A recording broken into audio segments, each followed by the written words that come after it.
বান্দারে, কখনো তরকারি পছন্দ হয় নাই বলে ফেলে দিস না, কখনো তরকারি পছন্দ হয় নাই বলে ভাতের প্লেট ছুটে ফেলে দিস না, কখনো স্বাদ হয় নাই বলে রাগ করে প্লেটটাকে ছেড়ে উঠে যাস না বান্দা, উঠে যাস না।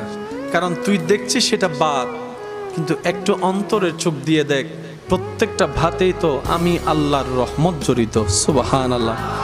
সেজন্য অপচয়কারীকে শয়তানের ভাই কেন বলে?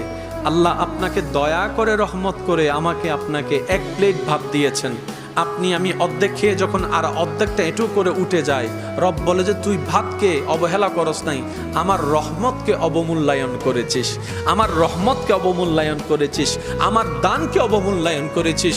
বান্দারে, তুই নাশুকর হইস না, শুকরিয়া কর।